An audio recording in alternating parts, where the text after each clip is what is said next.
Bu hikoyani qanday boshlashni ham bilmayman. O'sha tunning xotirasi meni ta'qib qilaveradi. U tun mening ham baxtim, ham baxtsizligim, ham hayotim, ham o'limim bo'lgan tun. Hammasi opamning to'yida boshlangan edi. Hovlimiz odam bilan liq to'la. Qudalar, qarindoshlar, qoni qo'shnilar har kim ozcha shod, ozcha xurram. Karnay-surnay ovozi, xonandalarning goh shoh, goh mungli ashulalari bir-biriga qorishib ketardi. Men esa bu shovqin-suron ichida go'yo bir ozim edim. Odamlar orasida yurar, kulimsirar, kim bilandir gaplashar edim-u, ammo xayolim butunlay boshqa yerda edi. Hayolim hovlimizning narigi burchagida o'z tengqurlari bilan suhbatlashib turgan ikki yigitda edi. Aziz va Mansur, mening xolavachchalarim, mening ikki yuragimni birdek larzaga solgan ikki yigit. Aziz, uning nigohlari olov edi. U bilan gaplashganimda so'zlarim ham, o'zim ham adashib qolardim. Uning yonida o'zimni ojiz, ayni paytda esa butun dunyoni zabt etishga qodirdek his qilardim. Uning kulgusi ham boshqacha edi, jarangdor, dadil. Mansur esa uning aksi edi. Uning ko'zlari chuqur, sokin, ammo ichida nimalar yashiringanini hech kim bilmasdi. U kamgap edi, ammo har bir so'zi oqdek edi. Ular ikkisi bir-birini to'ldirib turadigan ikki olam edi. Meni esa bu ikki olam birdek o'ziga tortardi. Qaysi biriga talpinsam, ikkinchisidan uzoqlashayotgandek tuyulardim. Bu tuyg'u meni ich-ichimdan yemirardi. To'y avjida, odamlar davrada raqsga tushardi. Kimdir menga ham ishora qildi, lekin men boshimni chayqab hovlining chetroqiga borib turdim. Nega bir ozing turibsan? Bu ovozdan seskanib ketdim. Yonimga qachon kelib ulgurganini sezmay ham qolibman. Bu Aziz edi. Uning o'sha olovli nigohlari menga tikilib turardi. Shunchaki, charchadim dedim. Aslida esa charchamagan edim, aksincha, butun vujudimda tushunarsiz bir quvvat josh urardi. Charchadim dema, dedi u ovozini biroz pasaytirib. Sendek qiz charchamaydi. Sen olovga o'xshaysan, yoqasan, kuydirasan, lekin hech qachon ochmaysan. Uning bu so'zlaridan yuzimga qon yugurdi. Nima deyishni bilmay qoldim. U esa tobora yaqinlashardi. Bilasanmi, men seni qanchadan beri kuzatib yurganimni, dedi u. Har safar ko'rganimda aqlimdan ozay deyman. Nega buncha go'zalsan? Uning qo'li yelkamga tegishi bilan butun tanamga tok urgandek bo'ldi. Qarshilik qilishga na kuchim, na xohishim bor edi.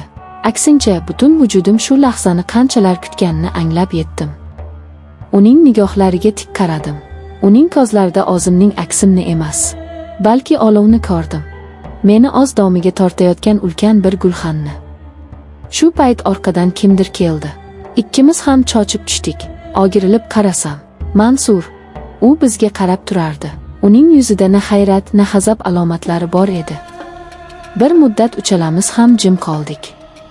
Faqat uzoqdan kelayotgan musiqa ovozigina bu holatni buzib turardi. Men nima bo'lishini kutib dahshatga tushdim. Hozir janjal boshlanadi deb o'yladim. Hozir hamma narsa barbod bo'ladi. Ammo kutganimdek bo'lmadi. Endi men ikki olov orasida qolgandek edim. Men ketishim kerak, dedim ovozim qaltirab. Mansurning qo'li bilagimdan tutdi. Shoshma, dedi u, biz sendan hech narsa so'ramaymiz. Faqat shu yerda bo'l. Bu so'zlarda qanday ma'no borligini tushunmadim, lekin qimirlay olmadim. Go'yo ikkala tomondan ikki qudratli magnit meni o'ziga tortib turgandek edi. Aziz qo'lini yelkamdan olmadi. Mansur esa bilagimni qo'yib yubormadi. Men ularning o'rtasida butun dunyodan uzilib qolgandek turardim. Ularning nigohlari bir-biri bilan to'qnashdi va men bu nigohlarda na raqobatni, na nafratni ko'rdim.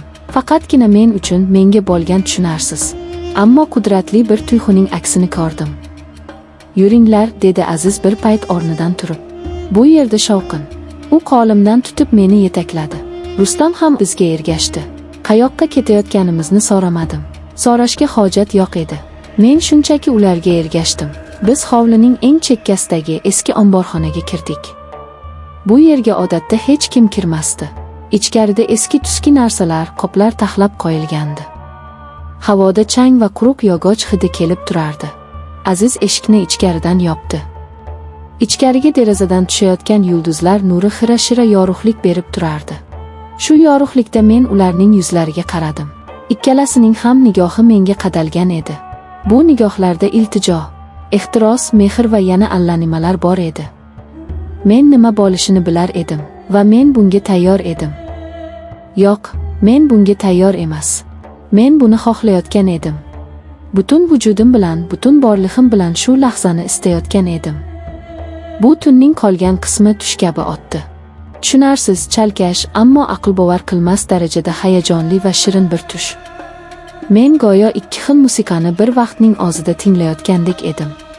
Azizning otashin ehtirosi, uning shiddatli harakatlari meni yoqib kuydirsa, Mansurning muloyim shivirlashlari, ehtiyotkor teginishlari ruhimga malham bo'lardi. Bu ikki tuyg'u bir-biriga qorishib, meni butunlay o'ziga asir qildi. Men kimning quchog'ida ekanimni farqlay olmay qoldim.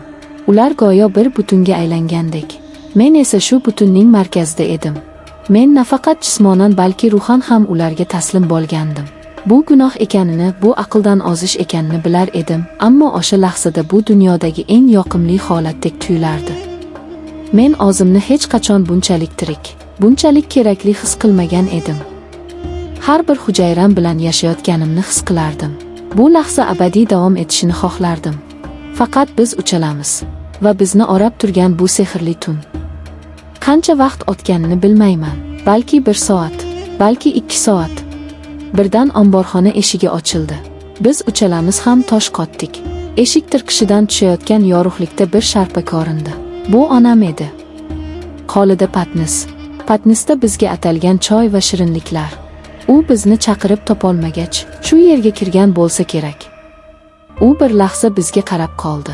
Uning ko'zlari avvaliga hech narsani tushunmadi. Keyin esa uning ko'zlarida avval hayrat, keyin ishonchsizlik, so'ngra esa men hech qachon, hech kimning nigohida ko'rmagan dahshat ifodasini ko'rdim.